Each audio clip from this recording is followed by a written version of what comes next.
is John Löfgren, and I'm a co-founder and a designer at Formas Lab. And my name is Jonas Pettersson. I'm also co-founder and designer at Formas with Love. Formas with Love is a design studio, and as the name says, our promise is to really do things that we are truly passionate about. And the core is about industrial design, and then we have a holistic approach, so we're kind of not bound to a certain field or material. We're actually turning 10 soon. Now we're more of a studio. It was not really meant to be a lot of people, so we're trying to keep it as a very high talented family. So we're 8 people in the studio at the moment. We have a basement where we have a small workshop, and then we have a mid part where a lot of creative work is gathered and executed. It's also the same place for meetings, and then we have a small entresol where our computers are based. And this open space has helped us out to come up with different designs. For instance, Baux was born here because we needed to make sure that the high-pitched noise was down-toned at least. Finding a new material could be as interesting as bring forward an old material that has not been on the market for a long time, where I think Baux is a beautiful example. I mean, it's used for many years in architecture, but now is placed in a more modern context.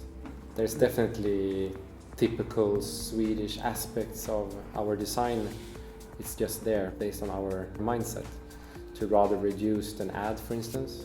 So it's more interesting for us to find other influences that we can maybe cross with our heritage. The concept of the beer exhibition at Spritmuseum was to really enhance and glorify the booming microbreweries that we see in Sweden, but also all around the world actually.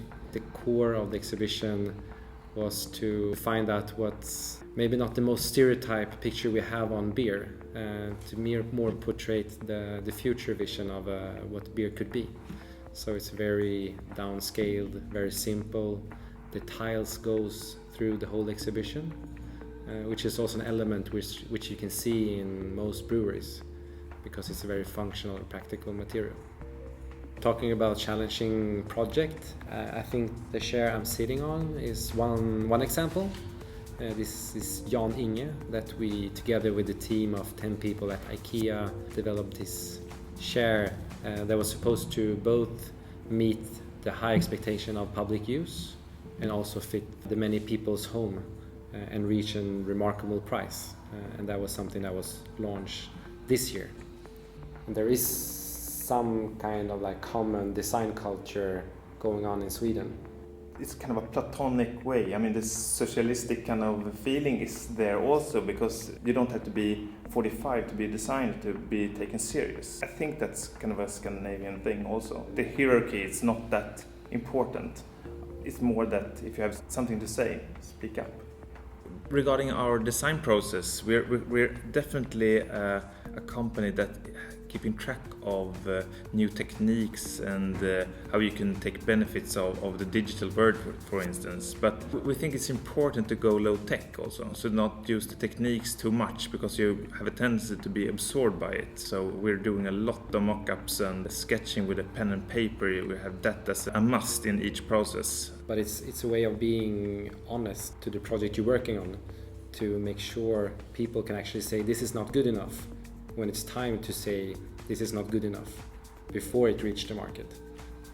So reveal your mistakes while it's time to change them. That's our way of working.